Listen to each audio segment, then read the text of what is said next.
रखा था। पूरी दुनिया में महंगाई और ब्याज दरों में बढ़ोतरी के ब्यौरे के साथ ही एक रिपोर्ट। एक तरफ जब दुनिया में हर तरफ मंदी का शोर और अर्थव्यवस्थाएं कोविड और भू राजनीतिक परिस्थितियों से जूझ रही थी, भारत ने तमाम वैश्विक मुश्किलों के बीच निर्यात के मोर्चे पर इतिहास रचा। आजादी के 75वें साल के अवसर पर देश ने साल 2022-23 में 750 अरब डॉलर के निर्यात का लक्ष्य रखा था। शुरुआत में ये लक्ष्य काफी मुश्किल दिख रहा था, क्योंकि वैश्विक परिस्थिति के मद्देनजर मांग में भी लगातार कमी देखी जा रही थी। लेकिन भारत ने अपने वस्तुओं और सेवाओं के एक्सपोर्ट्स बाजार को विस्तार करने की रणनीति पर काम किया और नतीजा ये हुआ कि साल 2022-23 में देश से कुल 770 अरब डॉलर का निर्यात हुआ, यानी लक्ष्य से 20 अरब डॉलर ज्यादा।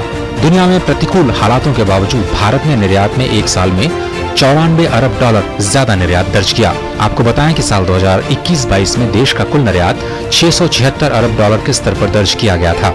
वित्त वर्ष के दौरान वस्तुओं का कुल निर्यात 422 अरब डॉलर रहा, जो बीते साल की तुलना में 6% ज्यादा है।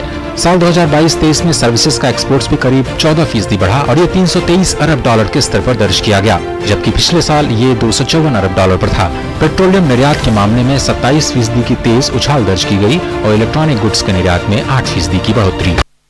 भारत में प्रधानमंत्री मोदी जी ने जो 6 अगस्त 2021 को एक बहुत ही प्रेरणादायी, उत्साह देने वाला उद्बोधन और आपसी चर्चा बातचीत की, विश्व में 180 भारत के राजदूतों के साथ, मिशंस के साथ, हर निर्यात के जो अलग अलग क्षेत्र हैं उसमें जो एक्सपोर्ट प्रमोशन काउंसिल्स हैं उनके साथ, इंडस्ट्री एसोसिएशंस के साथ, बिजनेस चेंबर्स के साथ, ये उसका फलस्वरूप है कि 54% वृद्धि मात्र 2 वर्ष में, एक ऐतिहासिक निर्यात की परफॉर्मेंस भारत ने अचीव की है।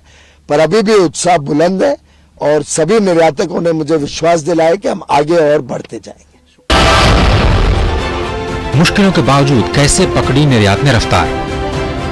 जानकार बताते हैं कि सरकार ने कोविड और यूक्रेन संकट से उपजी परिस्थितियों को चुनौती नहीं बल्कि एक अवसर के तौर पर लिया। आत्मनिर्भर भारत पैकेज के तहत देश में 14 सेक्टर्स में मैन्युफैक्चरिंग और एक्सपोर्ट्स को बढ़ावा देने के लिए PLI स्कीम की शुरुआत की गई। PLI स्कीम का उद्देश्य आयात पर निर्भरता कम करने और निर्यात की क्वालिटी वाले उत्पादों का निर्माण करना था। PLI स्कीम की वजह से भारत मोबाइल का एक्सपोर्ट करने वाला दुनिया का दूसरा सबसे बड़ा देश बन गया है। भारत ने अपने निर्यात बाजार को विस्तार देने के लिए द्विपक्षीय मुक्त व्यापार समझौते पर फोकस किया। भारत का 12 देशों के साथ मुक्त व्यापार समझौता हो चुका है और हाल ही में UAE और ऑस्ट्रेलिया के साथ समझौता संपन्न हुआ। इसके अलावा कनाडा, UK और यूरोजोन के साथ मुक्त व्यापार समझौते पर बातचीत जारी है। भारत ने हाल ही में व्यापार के लिए जरूरी बुनियादी ढांचे और नीतियों पर काफी फोकस किया। PM गति शक्ति योजना के साथ साथ नेशनल लॉजिस्टिक्स पॉलिसी पर ध्यान दिया जा रहा है।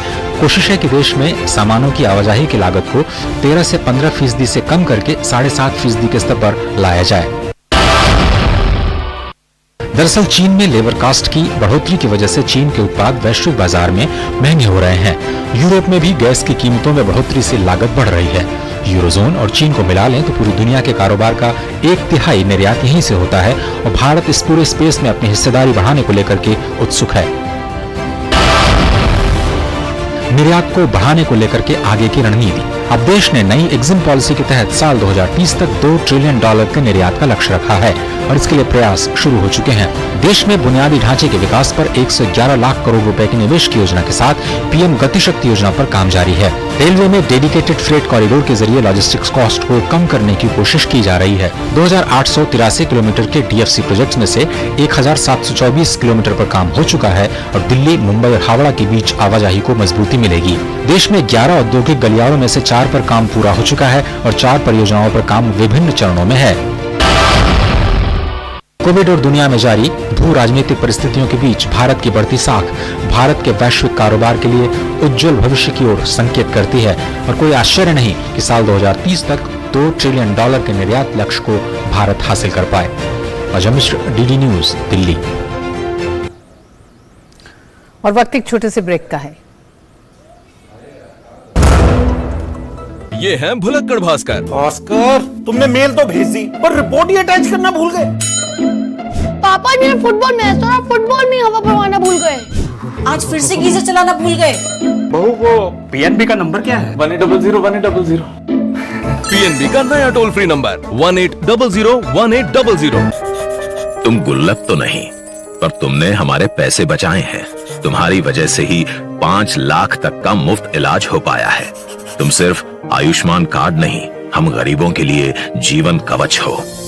आयुष्मान भारत गरीब के जीवन को बचाने में अहम भूमिका निभा रहा है। 130 करोड़ लोगों के सामूहिक संकल्प और सामर्थ्य का भी प्रतीक है। सर्वे संतु निरामया के लक्ष्य के साथ आओ बनाएं नया भारत। अतिथि देवो भव, अतिथि भगवान के समान है। हमारे सांस्कृतिक आचरण की संहिता रही है और ये सिर्फ इंसानों के लिए नहीं बल्कि पक्षियों के लिए भी लागू होता है। यही कारण है कि विभिन्न प्रजातियों के पक्षी हर साल विशेष रूप से सर्दियों के दौरान